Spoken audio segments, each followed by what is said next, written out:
turasoma igice cya 27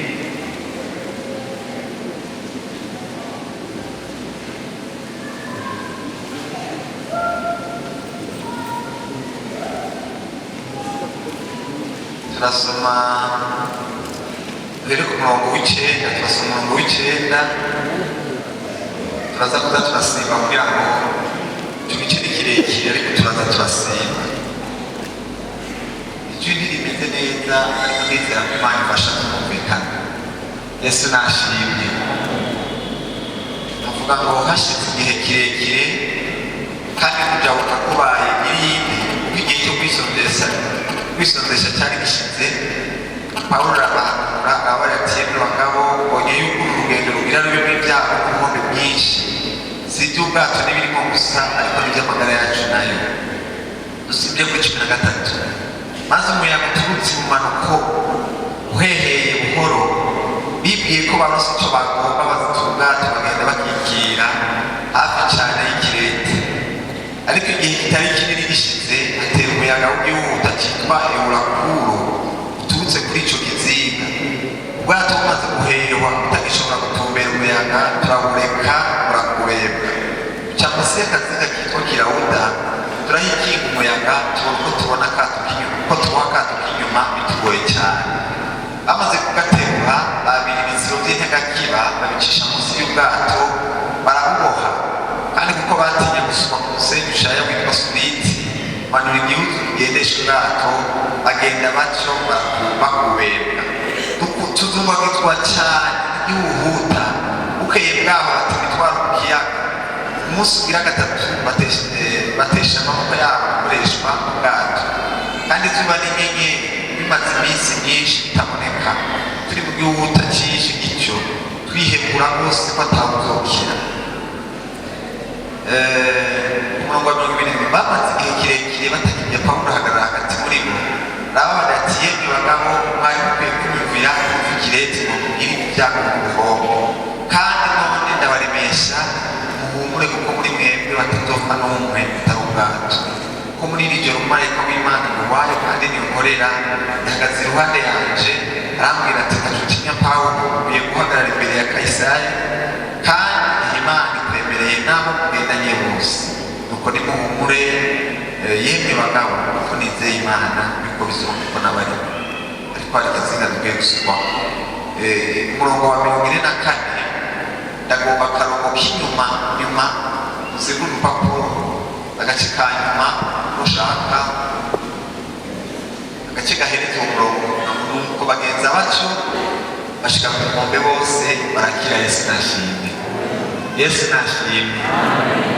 Nuko aya niyo majambo y'Imana ufise umutima ko twoganirako. Ndizera ko tuza gutahura icyo Imana igomba kuvugana natwe muri aya majambo. Yesu nashimye.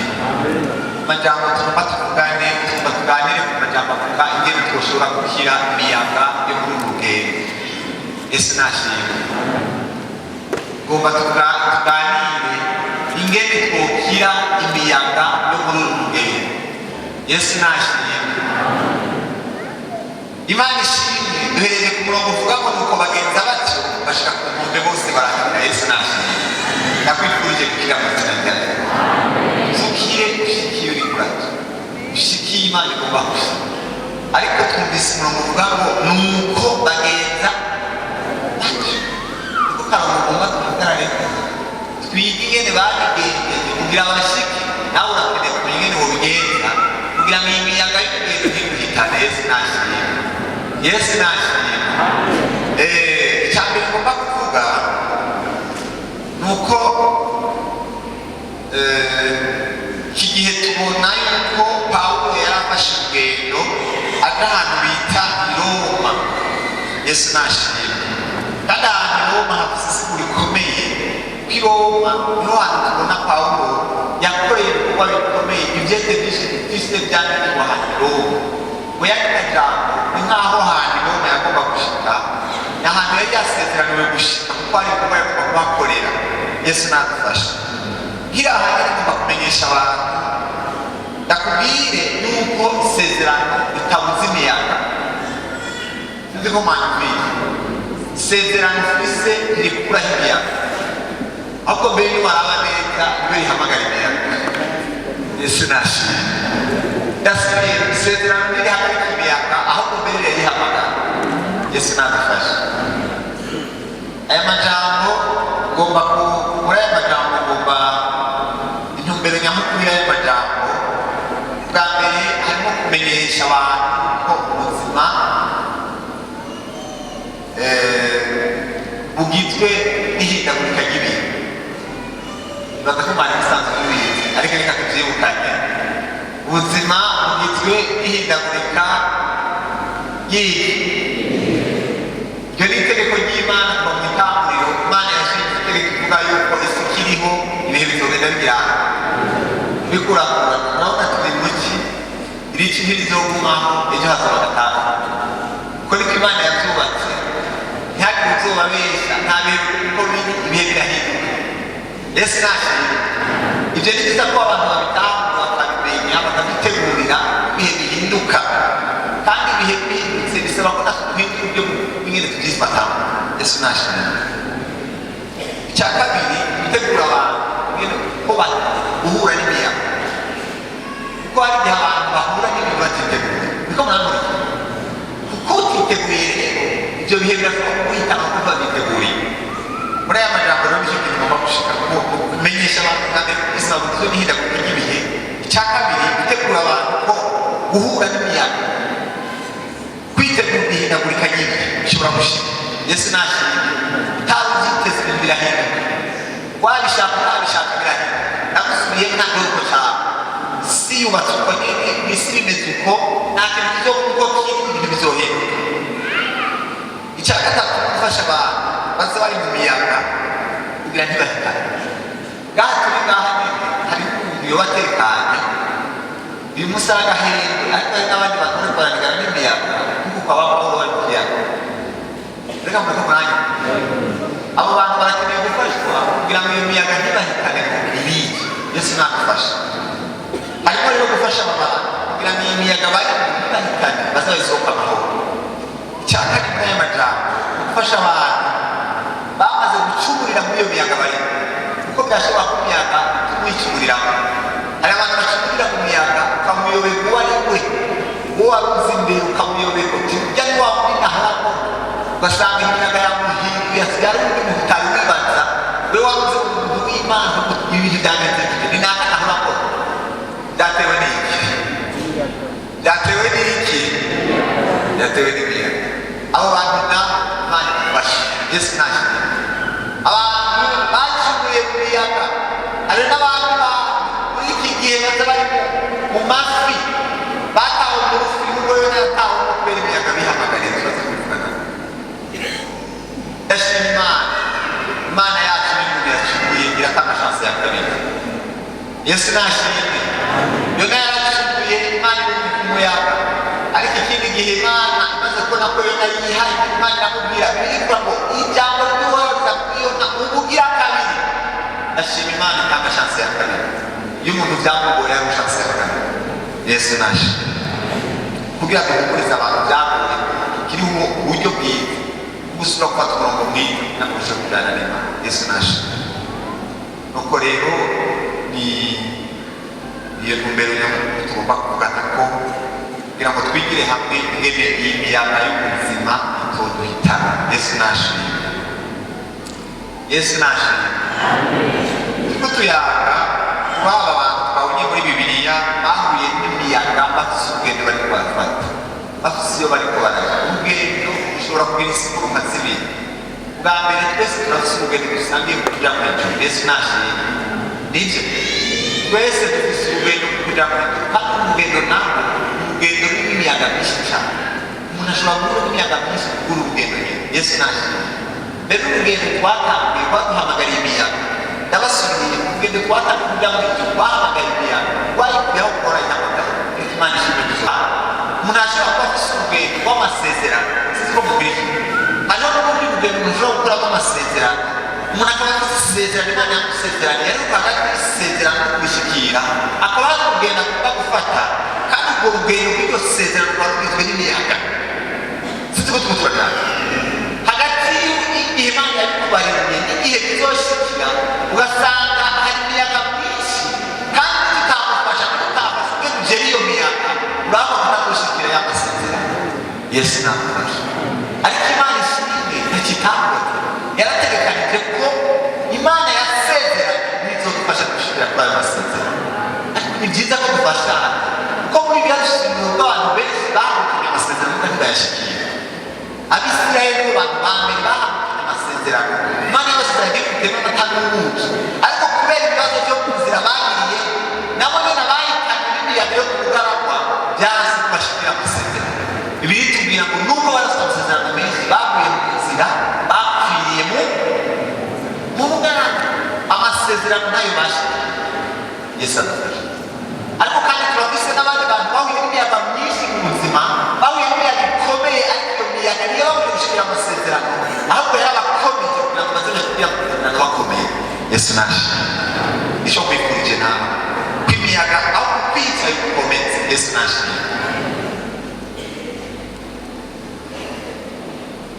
Nuko rero uko mwabonye yuko aha turiko turasoma muri Bibiliya turabona ko Pawulo bwa mbere yahawe isezerano isoni bwa mbere ijana na 23 ku murongo wa 11. Soma mu ijana na 23 ku murongo wa 11 murabe ikintu Imana yavuze na Pawulo imbere yo gufata urugendo.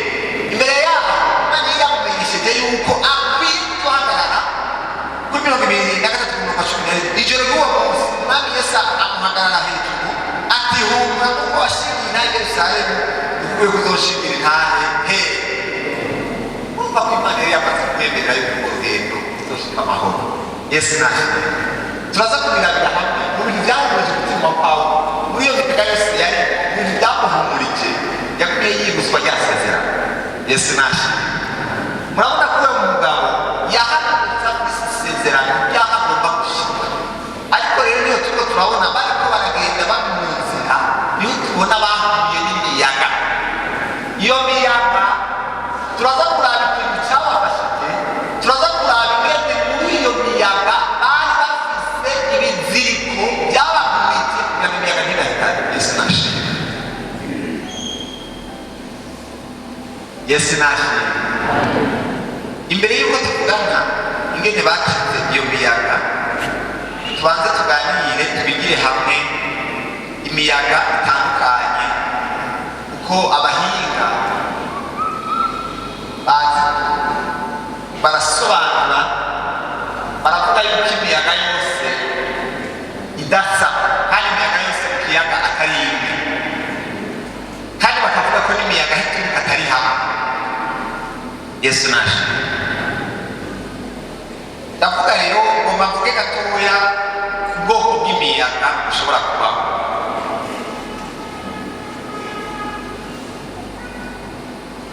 Hariho imiyaga iza ije gusuzuma icyo twubatse, icyo nokwita mu Gifaransa tempête de fondation. Imiyaga iza gusuzuma icyo twubatse. Muriko murambwira imiyaga yo gusuzuma ifatiro z'ubuzima bwawe, icyo twita tempête mu Gifaransa de transition de fondation.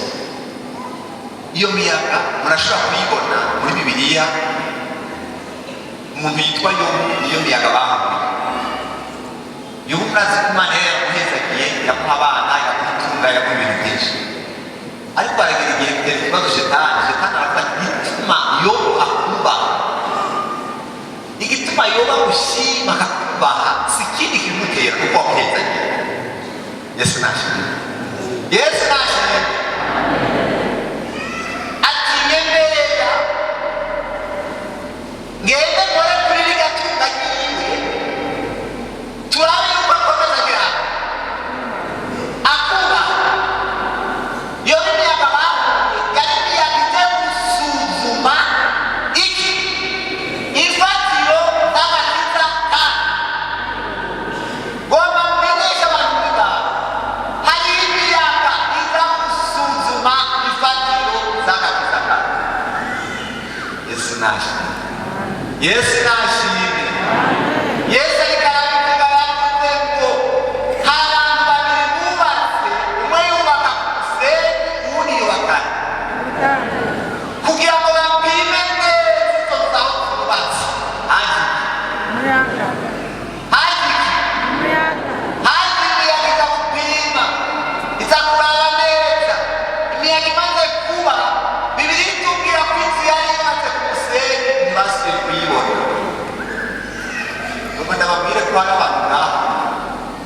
byabo byubakiye ku bintu hajya akanyigana ubutunzi bwawe bw'igigana uwo muntu bajyana mu butunzi yaraga iyo uri icyo kibazo shitani yaravuze ituma kubana biga bintu wamuhaye biga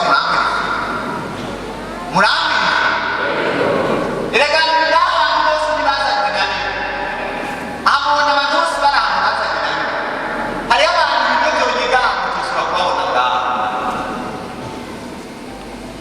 yaciye mu ishingiro rimwana umuhungu umwe usanga ariko arashimira naho zimwe n'imana ikubwira umugaragaro yavuze ko igihe kimwe umukobwa yamuhebye ariko arashimira imana yavuga ko icyo gihe ngo nari nagiye ngo nasigajwe n'akagozi k'igitari konyine kubera gucuraranza iyo kataba akagozi k'igitari nari nagiye umuhungu aramuhebye agakiza kiwe karagaragara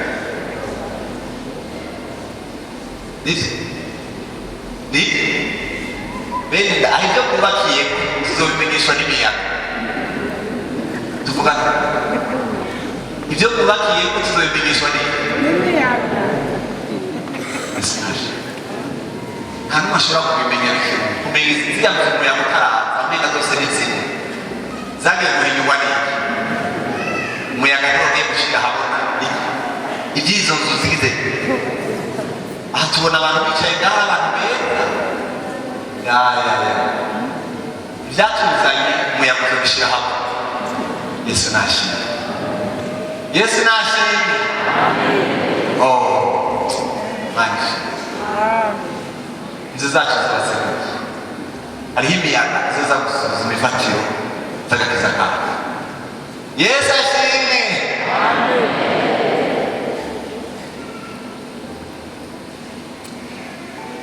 imiyaga yo gusuzuma iki amatambiro yacu ifatiro zacu iyo miyaga ibaho usanga umuntu yubakiye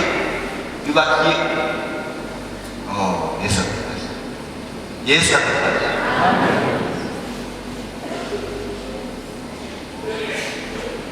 umuyaga wa kabiri mu mpamvu imiyaga iza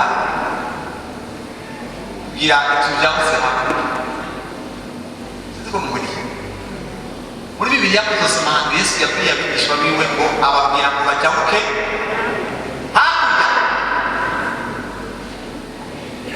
icyo gihe bibiri tubwira yuko nicyo bita mu gifaransa tempete de transition imiyaga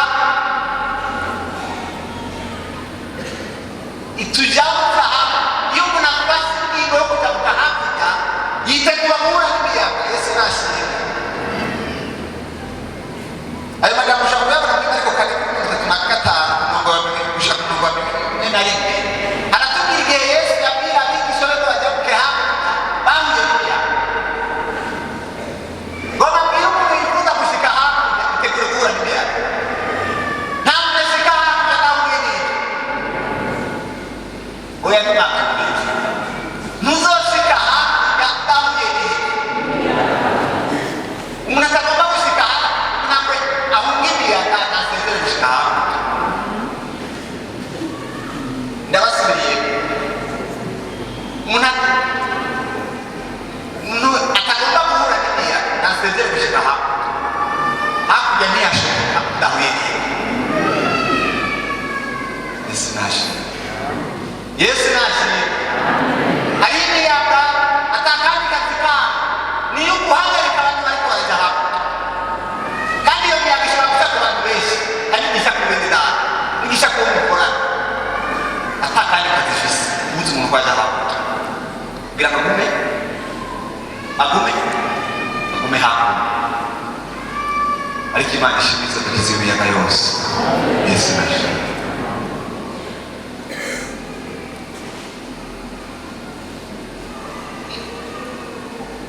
umuyaga wundi ngomba kuvuga imiyaga bita imiyaga yo gukosora iyo nayo ibaho hari imiyaga yo gukosora abana yesu nashimye ntabwo itadukoresha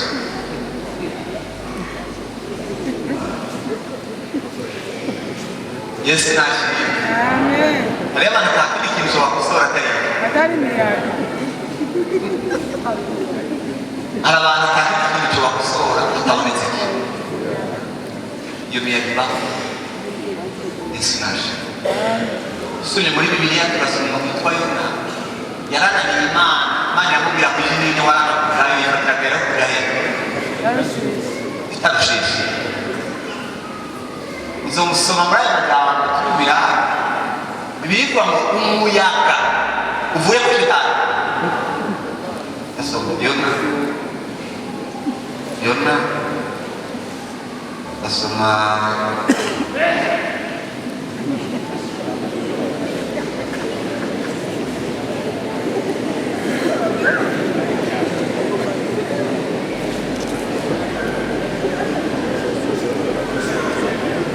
dusome urupapuro rw'Ibyanditswe ku ijana n'umunani.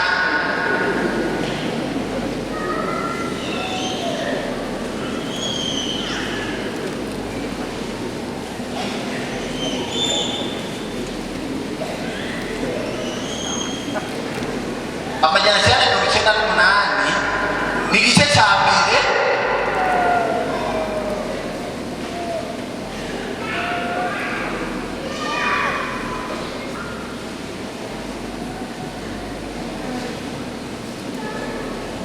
ku murongo wa kane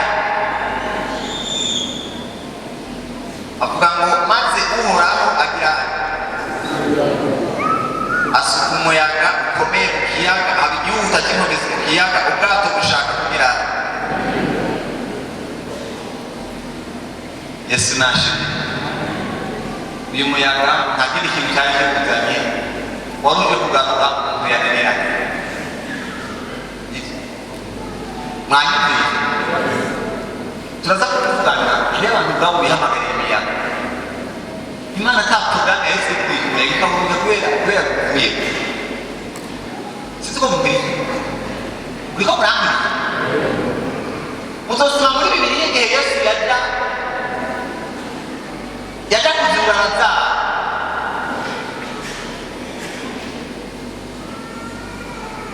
ujyaja ahantu Yesu bari bamwirukanye nta bundi bwose rero bwamukanye kugira ngo agaruke rero yakoze akantu Lazaro agira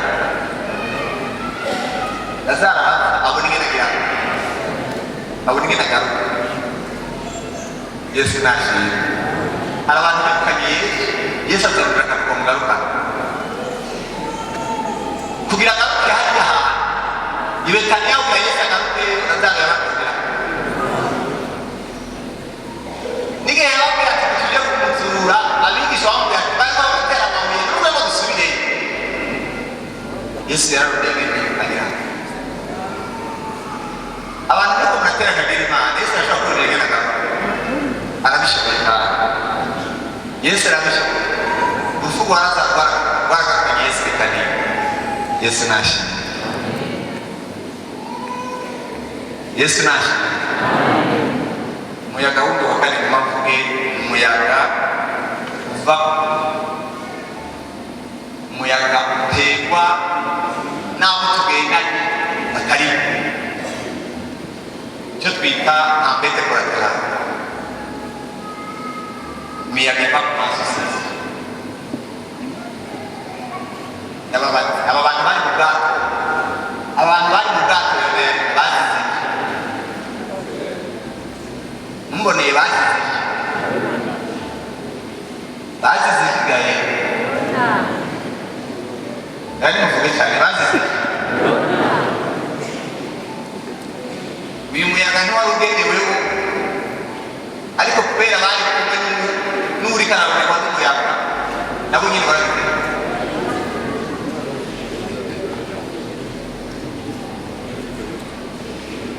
Sinzi ko mumuriye ejo twaravuga reka abantu twari kumwana wa mbere mu buzima abantu bose mugeze kwinjiza mu mitima yacu. Hari abantu biri kwihaniza ko tugendana nabo. Igituma Imana ikiratwihanza ko tugendana nabo ni uko n'Imana yakuye umuyaga. Uwo muyaga ntizohitana ari nawe wenyine uzohitana abantu bose bari ku muganga. Sinzi ko mumuriye hari n'abantu bamwe idini rishasha riradutse ntumenye ko uwo muntu ari yo nari karonderwa n'Imana. batukuhambuye muri iryo dini umuyaga uhigayo ni nawo uvugira reka muramuka mwirinde ejo ukabona umuntu afite imigabo mibi mu iruhande uko imana neza ku muhanda zohita nawe ayikora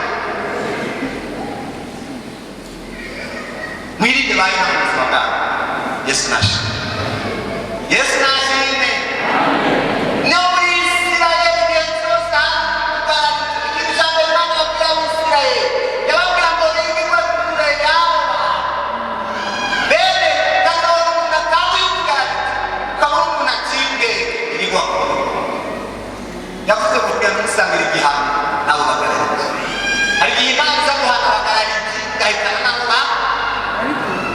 gahitana nabo bari kumwe yesu adufashe iyo mugendana n'abantu umenya abarimo hari igihe mutogendana n'abantu bariko barahirwa n'imana imana ikirabakurikirana ukuvuga umuyaga urondera yona zohitana n'abari ku bwato bwayo yesu adufashe yesu adufashe mana tugirire neza nicyo gituma duhanura kenshi n'abato bagomba kubaho musenge imana ibarangire abandi ngo aho muzobaho kuko ejo uzobana nayo mubana hamwe nawe n'umuyaga yanyazanye ageza awuzanye kandi muzogusangira ku muntu ko wakiriye nde wakiriye yona kuba mubishi nicyo gituma tubahanura gusenga imana mumenye aho imana yabateguriye ko hari abantu bayo n'abariko imana iri kugahinda yesu nadufashe yesu nadufashe mbega muravuga akaba ari yona ntabwo bafise bewe y'iki ariko arahirwa n'imana nizawo mw'imana yesu adufashe yesu adufashe murabona rero icyo ndabusomeye amajambo imiyaga yose yafise amazina aha twasomye kuri uyu muyaga bahumuye ajya ku murongo wa 13 bibiliya yatubwiye ngo maze umuyaga uturutse umanuka uherereye bibwiye ko babisiki bagomba bafite ubwato bagenda bakikira cyane y'ikirere ariko igihe kitari kinini gishize hatera umuyaga w'igihugu witwa cyitwa Eurakuro igituma niko ndavuga ibi bintu ndazi ko abantu bari mu miyaga itandukanye yashobora kumuyaga umwe ariko nawe atari urimo sinzi ko muhuriye imiyaga abantu barimo si imwe ariko kandi sinoreka kubabwira n'imiyaga myinshi icivamo mwumvise biratubwiye mu muyaga uturutse umuyaga wose urabisanguza uva wavuye kuki umuntu ababwiye ko abantu bashobora kuba hari umuyaga ariko umuyaga utavuye hamwe ndabibuze ko ku musaraba hari hamanitswe yesu yari kumwe n'ibisuma bibiri bose bari ku musaraba ntibaziranye ariko bose bari hehe turashobora gusangira umusaraba tutazira reka murane abantu bashobora gusangira umusaraba batazira umwe yariko aracungura abantu abandi bariko barazira ariko bose basangiye uwariko baraba bose ariko bafite inkozi z'iki reka abantu bari ku musaraba bose ntibaziranye yesu nashimwe bivugwa rero ko abantu bose barashobora kuba ku musaraba umusaraba ukaba umwe muga batazira umwe yashobora kuba ari mu muyaga w'ubukene kuko hari igikorwa yakoze yubashye none undi ari ku musaraba w'ubukene kubera yikororeye kuko adashoboye muga bose bari mu kibazo cyitwa kimwe cy'ubu ariko ntibazira ubu agiye abona ati nanjye nambaye inzekano niyo mukanaka yawe imiyaga abantu bita mu nyine yo kwikorora shetani n'umubeshi yageze kuguhendera kugira ngo bikorore bataguragiza bati babakuziga babana bisezerano turabo hejuru turabo hasi turabanya amasezerano hamwe nakwiye kwiga mu ishuri rihanitse shetani akaguhita kukorora usanga waturukiye mu kintu udashobora kugira ubonye kositime nakavuze nanjye ntayigura urabishobora bamuza murasoma amajambo y'ubuzi ibijyanye n'ahandi twakugira kuvuga n'ibyo mwifate uko muri kositime naka yambaye ntitwiza kuyambara kandi kuberwa sipamu natwe se ntituberewe nubwo twambaye izina mureke kwikorora yesu nashimwe yesu nashimwe wowe kuramba nambaye ibyo bavuga imodoka umbaye ibyo urashobora kwiga ko nta mutima imodoka nakaya imbere y'ibyo wowe urashobora kwiga usaha yakubona nawe uraha shetani agira kubwire ko yakora paka nake basizo turuta aribyo baturukamo ko iyo turwanira sinzi yesu ashimwe gasanga abantu bonyine bariko barikirira mu bintu mu bibazo mu miyaga bonyine barikoroye sinzi igituma ntibyarose ba yesu nashimwe hariho rero imiyaga ituruka ku kubahina iyo umuntu afashe ingingo yo kumvira imana akihamagarira wenyine imiyaga ibyo turabisoma muri bibiliya turabona umuntu yitwa turabona daniyeli ingene yanse kukanamira igishushanyo kugutera kukanamira igishushanyo yitaye umuyaga we yavuye ku muyaga sibyo bashobora kugirira ishyanga badaterewe ku mwobo wiwe ariko iyo muyaga baturutse ku kubaha imana ntabwo ndababwire kugira ngo tuze kukubaha imana umuyaga imana yarabishinze sinashimye ntimumenye ku mutwe ni umuyaga watewe kuko wubashye imana umuyaga imana yarabishinze yesu ashimwe daniyeli yakorerwa mu maboko ntabwo nanjye n'ibimutumye abitewe n'uko yafashe ingingo yo kubaha imana yanse kunamira igishushanyo nicyo gituma nababwiye ngo wubaha imana tubaha imana imiyaga igihugu uyundi muntu tubona muri bibiliya yavuye mu muyaga wo kubaha imana witwa yosefu umugore w'abakozi bajya gutegeka ngo bacumure bakora icyaha yosefu ararahira zishobora gukora icyaha kingana n'iki imbere y'imana uwo muyaga wamutereye mu gasho ajya muri prison ariko imana ishimwe yosefu yarafunzwe muri prison kugira ngo umutima wari uririmbe sinashimwe yarafunzwe umubiri umutima wari widegereje bwa potifari yaboneka mwigara aridegenda ku mutima wari mu gasho nabajije abantu bamenya hagati y'ubusho bw'umutima agasho k'umutima n'akuboye mu buzima bwawe ahari abantu tubona bagenda bari mu gasho k'umutima ndakubije imbere y'abantu bagendagenda ngaha umutima bari mu gasho avuga ati ibintu nakoze byamenyekana umutima w'ubwenge hariho n'umuntu wigeze gukora icyaha uwo bagikoraga agasho yari mu kaso akuba ari mu gasho kuko ku munsi yashamutuye kuba mumushyira amahera ku gasho ubwa nta mwiyumvira imyaka zona mu gasho uwo mugabo ariko aratwara uri mu gasho kuko atarabayeho neza ndabona umwigenda hanze ashushe umwete wari wayakomeye hanze ayibwira mu gasho ko mu muci ubwoba bwose ni ashobora kubikora iyo ubivuga barara yesu amufashe imiyaga irashobora guturuka ku kubaha imana umuntu akana kurya igiturire bakamufatira igihingo bativaho umunsi umwe nari mu rwanda mudamu arambwira akora muri minisiteri de la sante arambwira ibintu byamushikiye akora byamukadire muri minisiteri bafata ingingo y'uko abantu bose bategerezwa kubyara abana urugero hariho abana batarenza umudamu akamufatira abana bavuye ku kazi yesu nashimye uwo muyaga nta kindi kintu wavuye ko yafashe ingingo yo kubahiriza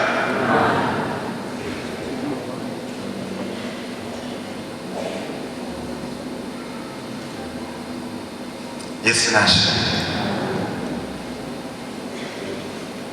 muri iyi miyaga kubaha imana nabivuze iyo miyaga imana yarishye yesu nashimye iyo miyaga imana yarishye hanyuma rero umuyaga ngomba mvuge imiyaga twebwe nyine twihamagarira ari nayo ituruka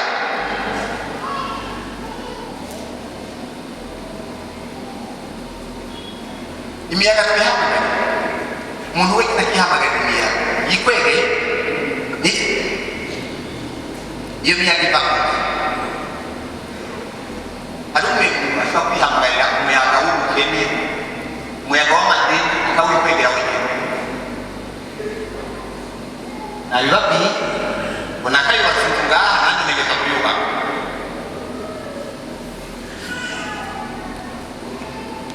kandi rero shetani ajya guhendesha amasezerano shetani ni umuntu wanyura zijya mu Imana kandi akuramo akantu gatoya muze gusoma ingene yabwirije hahita Yesu yakuyemo akantu urazi ko bigiriye n'ihindura byinshi niko murambirije shetani arafise ukuntu ashobora guhendesha ijambo turabona amasezerano turabo hejuru turabo hasi murazota uwamanutse n'uwepfo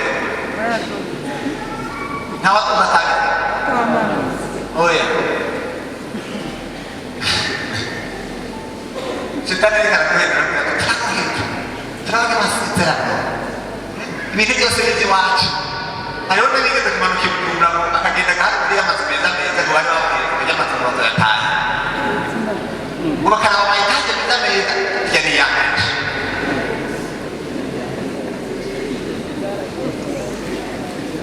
shetani yamubeshi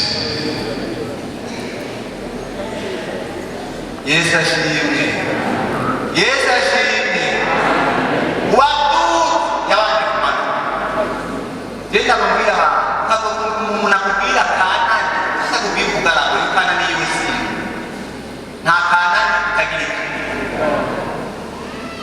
nta kana utagira iki ukazotubwira ikana utashye kugaragara nta misi atuzoma ikana murambwira hari abantu banditse mu bintu tutabona aho baci tutazi aho byaje bipfa nafise amategeko akoze Imana bize hari umwami muri Isirayeli y'imitwe tutazi aho yaciye kubera abantu bamusabye gusaba sawa yari amaze Imana ikirabona iti ninakomeza ashiraho abantu bazitegura ntibatuhamagara ikihitamo ko Sawuli aguma yonona ibintu mugabo kirategura umuntu iremera ko Sawuli agumaho kandi muri kuyononekara ikirama ko yakosa ryambere isubira afuma ateba mu Dawudi azohashika atazakonona ibintu wa mbere makosa kuba nuko abantu batategura Yesu adufashe Yesu adufashe imiyaga ituguye ko hari imiyaga iva mu kwikorora mu bintu umuntu agafata amadeni Yesu adufashe hariho n'imiyaga iva mu manyama y'umuntu umuntu atagendera ko bari mu gerageza bari mu ihamba nawe ntashoboka ushaka agira gusa n'agacapwa bari mu magerageza kandi agusanga ibyumba by'amasengesho bavutse Imana ibakure nawe nari karabona ikagaragara ugasanga umuntu atumbira ugabanya cyangwa ngo Satani ikareka ugataha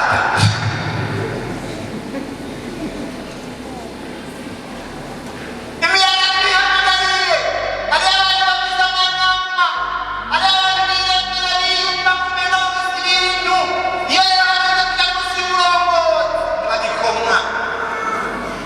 iyo rero Imana igeze kuba nakunda Imana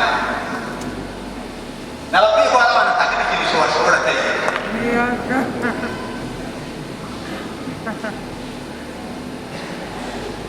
reka nababwire amajyambere gusa ntibishobora igifu Yesu muri ibi rero umuntu Imana hagari bitubwira yuko yabicorekera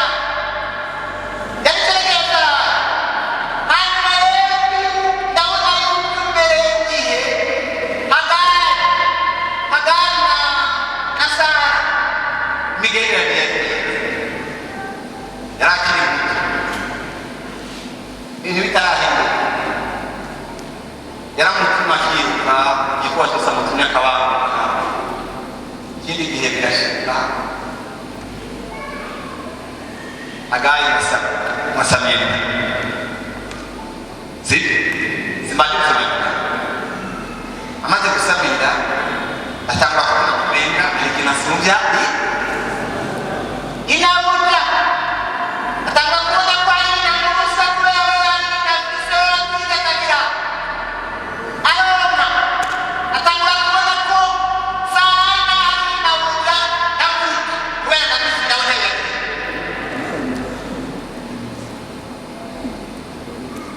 saraya bana kumwe yahora umwikora ko kumwe byahora genda ugire ibi agatisha hari teri byara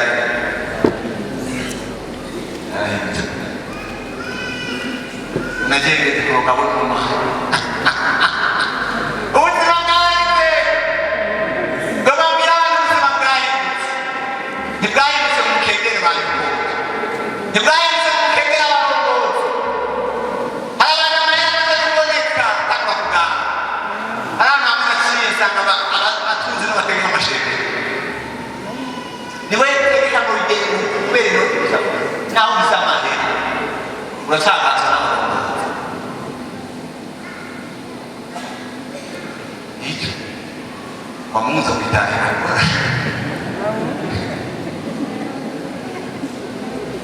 Yesu nashimwe turashakunda mugira ugutura Yesu nashimwe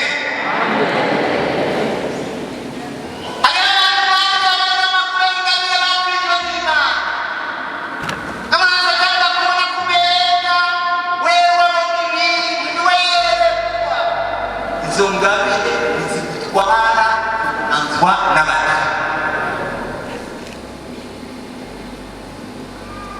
hingaya amashinga ategeka no kubica usanga koma singabire bifuno ntacyo ufise utagize nta n'icyo ufise ko kwako ndagusubiriremo ikintu cyose ufise n'icyo Imana yagutije kandi ishobora kukirwara abo bantu rero nta kindi bashobora kutareba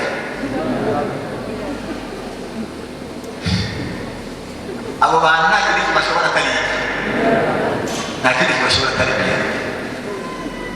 ndashima Imana zikugarura abantu nk'abo Yesu ashimwe Imana yafise amafi yo kubika mu bayo n'abananiranye kugira ngo bari mu nda y'ubufu babone kwiha bibukire y'amakosa bakoze bakiri umusozi ntabyo banga ariko bari mu nda y'ubufu barihanye bigagenda neza Yesu nashimwe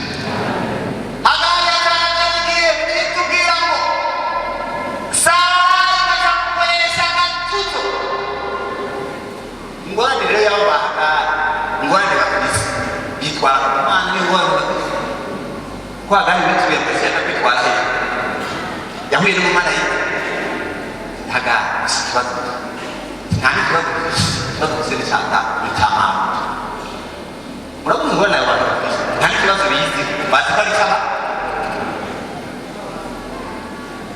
cyagenda mubwira ngo ingorane ikibazo cy'iki wanjye ikibazo ntanzwe nawe mereka mereka mudah kamu rakun deh kamu rakun apa jangan mau saya kira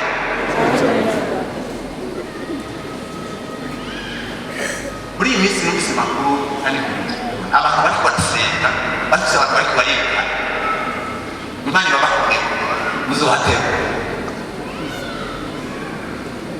beri misi itu balik real gua sama saja aku masih bawa hadir.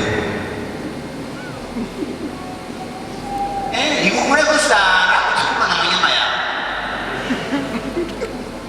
Mau tiga pasti mana itu kok? Ibu mulai besar, ibu aku punya. Ibu minggu minta besar, ibu lagi. Yesus nasi. Yesus nasi ini. Kata ibu pikiran apa salahnya kita? Salahnya orang sama kosa. Aku jangan mesti mana yang itu kami itu kritik cuma berusaha. Dasarnya kita kritik waktu cara. Yesus nasi. Mubarak berasal. Aku masih wafis. Murid jauh ke positif. Jangan selalu iman. Selalu harus menghadapi apa? Itu tu selalu bukan apa? Dua wibukan. Yesus ini. Alam bukan apa? Ada kulegawan. Ada orang yang akan mana? Semua kira-kira Maya. Banyak juga guca bugufi ntibumva ugasanga umunyeshuri reka ndababwire ndababwire ko namwe ugasanga umunyeshuri nta kintu atuma afasha ababyeyi ibikora niyo biranzwe ntiyageze ntabwo barimo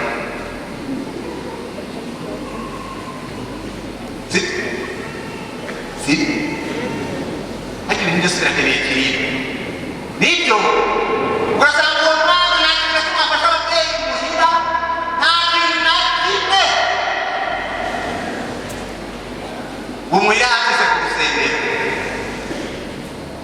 rero hari igihe usanga afise abantu bashobora kubigera si iminsi akaba abantu bariko bakorera rero gusa atakimana kumufasha ntibakurihereza imana ageze ko duhamagara abasore twara tubaza bagatondo bapfukama abakozi b'imana ni ba nyambo n'abari kure baja gusenga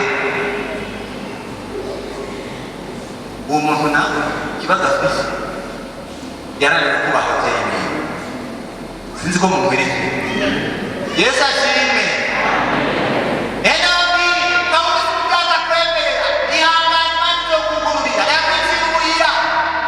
Imana izi kugura amayira bikore neza sebikore umunyeshuri akaba mu ishuri ntiyige imana izabikuriza bukibura biciye ubuze ko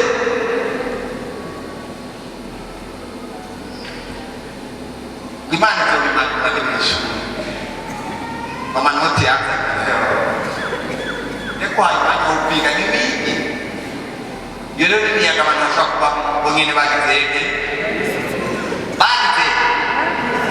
imiyaga mihamagarira iyo miyaga ibaho yesu ashimwe kuri iyi miyaga nyine abantu bihamagarira bari gufasha abantu bagiye bayiritsa barahimba aho umuntu urwego rwararana hari igihe imana iza kuvura abantu bavuga ko igihe imana yakusa usaro kuhagarariza imana yikumuye amazaburi ya Dawudi yaramaze igihe Dawudi amazaburi yarahagaze ariko barerekana amazaburi yagize berekana ku gice kininiya cyane iminsi 5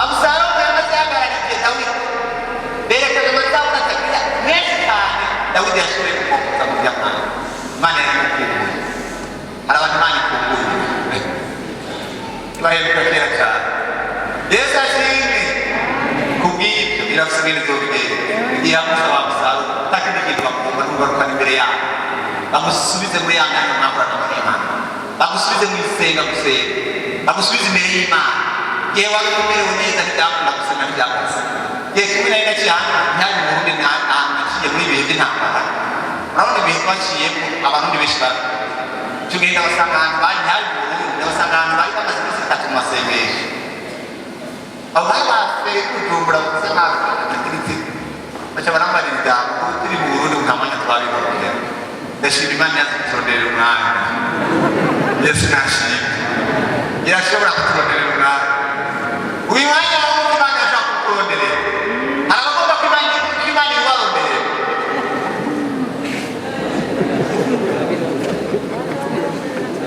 imana yaza kurondera imyanya iyo wayihembera wirondera yesu nashimye ntibinaniwe nicyo gituma mukwiye kubaha imana kimeze neza yesu ashimwe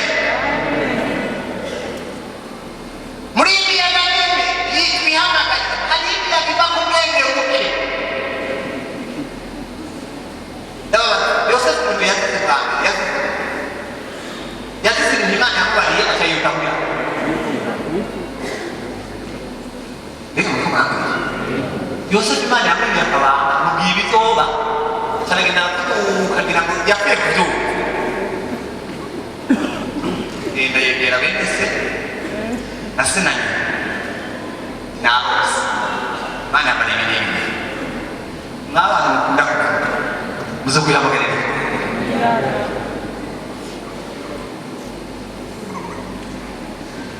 reka bamuze amatara yasubiye imana ikubariye n'ibihugu mwanyumvira bamutandukanya imana ikubariye n'ibihugu imana ishobora kukubwira kandi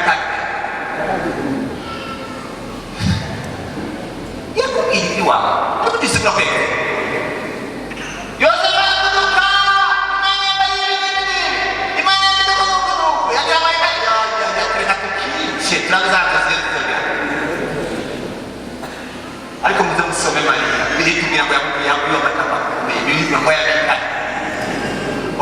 nanishi turakeneye abantu babika amagambo y'Imana abantu babika ibyo bakuye Imana bakabika mu mitima yabo iyo Mariya yakubivuga akajya mu mutima bari kumwicisha amabuye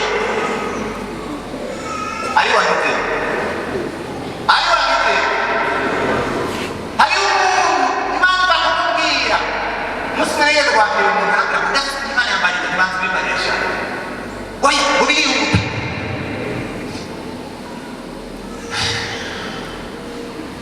abona ko kibuka none bakutekereza Imana yashimye umutekano mukata Imana ngo biragusa asirage n'itwaye ku Mana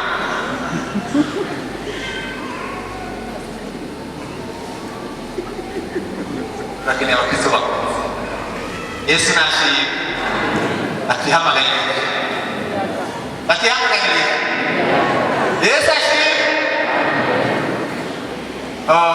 Mana dufashe Yesu nashimye atihamagaye kubenye umuntu akikwegera ibintu ihamagaye ntabwo Imana yari yateguye gusa gusoma zoja batakumuzunguza mu nzu y'ubusa nicyo yagiye gahunda y'Imana ijyana niwe nyine yakwikwegera Imana yabyarase wenyine asanga yishyize ahantu Yesu nadufashe Yesu nadufashe Yesu nadufashe nuko rero reka mube gatoya mbize nangize ingene twova muri iyo myaka niko murambwira Bibiliya itubwiye yuko aba bantu bafise imigozi babaye mukodambira ngo ndababwira ibibazo tugiye kuba dufise iyo imitima yacu Yesu nashe ngo bavuge umugozi wawe Yesu nashe umugozi wawe ukutuboha kugira ngo ntiwitanwe n'imiyaga Yesu nashe n'umugozi ukumenya ko Imana turi kumwe ndakwifurije ko mu miyaga urwana nayo banza murasubira ko Imana turi kumwe menya ko Imana soma ngaha byakoze mu 27 aha muri iki gitabo umurongo wa 22 na 25 toki 25 hatubwiye ngo kandi ndabaremesha muhumure kuko muri mwebwe atazobwira atazopfa n'umwe atawuga yavuze ngo kuko muri iri joro umayika w'Imana duwaye ari n'umure yagaze iruhande yanjye arambwira ati natumye Pawulo yo guhagarara imbere n'ibindi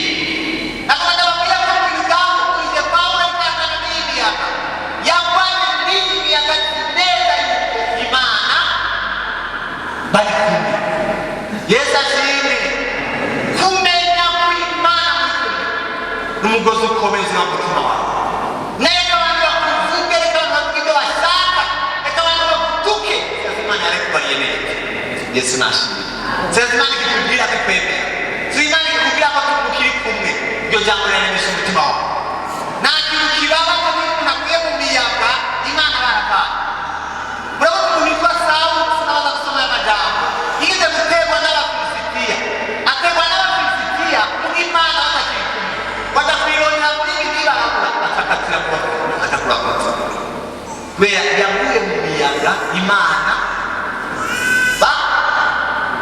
batakiri kumwe Yesu nashimwe ndakwifurije kubana nawe imiyaga ntizokubwira Imana turi kumwe nayo Imana izoturwanira biraryoshe imiyaga itandukanye ariko kumva ijwi riguhumuza rikubwira ngo ndi kumwe nawe umuki Yesu nashimwe abantu bashake bavuga ibyo abantu bakwita amazina bifuza sigaze Imana yarayikubwiye neza rege abantu badukomeretsa Imana ikatubwira neza rege abantu badutuka Imana ikaduheza Yesu nashimwe ijambo Imana idufashe wumve ko Imana muri kumwe ndakubaza umuyaga witwaza uracyumva Imana muri wowe uracyayumva muri wowe hari abantu Imana batakiyumva imiyaga yarabatandukanije n'Imana wanira kubana n'Imana imiyaga uracyumva umugozi wa kabiri Yesu nashimwe.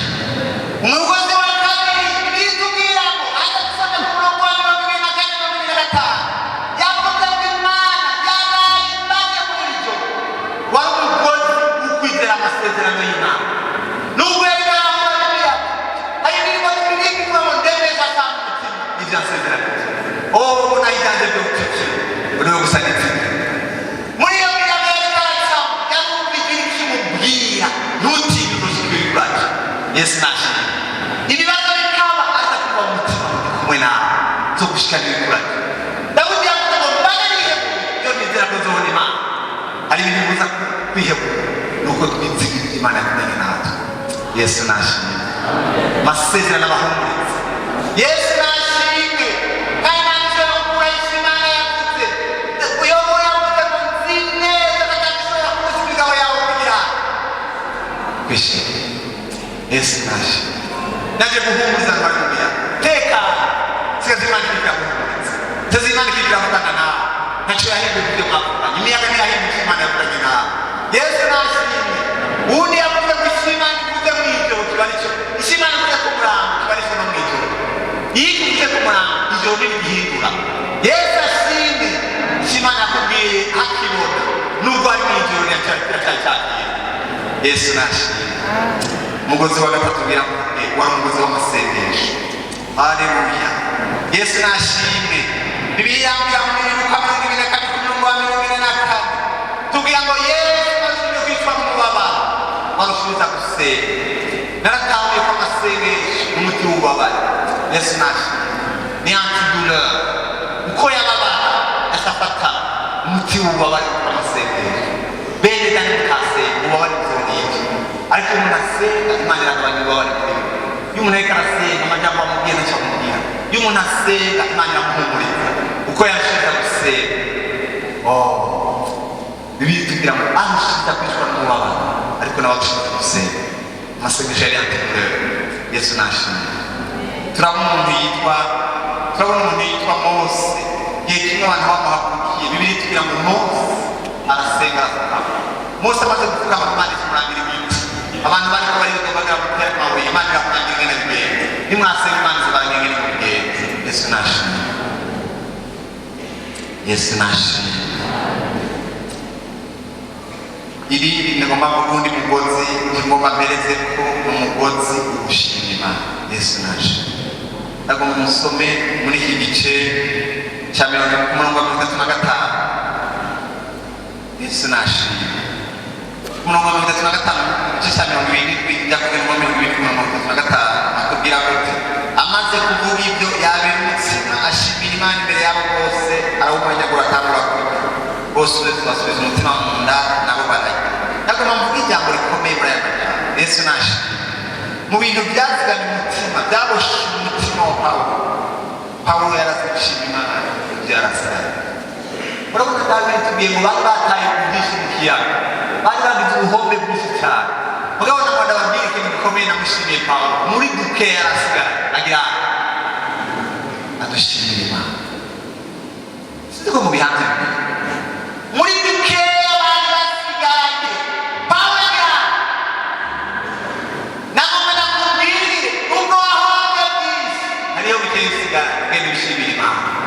Yesu ashimwe. Ujya mugabo wawe ugameze kurya ugenda ushima Imana ko akiriye. Nimige gushima Imana. Wabaye ugenda ushima Imana ko ufise akazi. Yesu nashimwe. Erega umuntu wese ari kinasigara. Sipa ari kinasigara. Umuntu wese akiriho ari kinasigara. Ndabyemera cyane umuntu wese akiriho ari kinasigara. Aho kuko ayo abantu bazafata ngo utamusabye ko ntacyo ufise ntacyo ufite. Genda ubishimire. Muze musome Pawulo na Sila mu bugarani mwibuke. Bibiliya itubwira ko batangura gushima bahimbaza Imana. Yesu nashimwe. Ubu ariko barashima bahimbaza Imana imiboro y'Imana. Ndagomba ndababwira ko ari ibirori zo kuba ko gushima Imana. Ntizokugwa ko n'imyidogo kuba ko gushima Imana. Nimwe gushima Imana mwikenguke hari ibyo bizobavaho. Yesu nashimwe. Mbega mwanitse ko Imana ibaho mashimwe. Murazi ko Imana itabaho myidogo. Mwanitse ko Imana itabaho myidogo. Imana ibaho mashimwe. Iyo uri kwidoga urukana Imana ugahangara abadayimoni. Iyo turimo turashima Imana gutandukana abadayimoni, ntabwo Imana mu buzima bwacu. Yesu abaheze. Agira umuntu mashyi.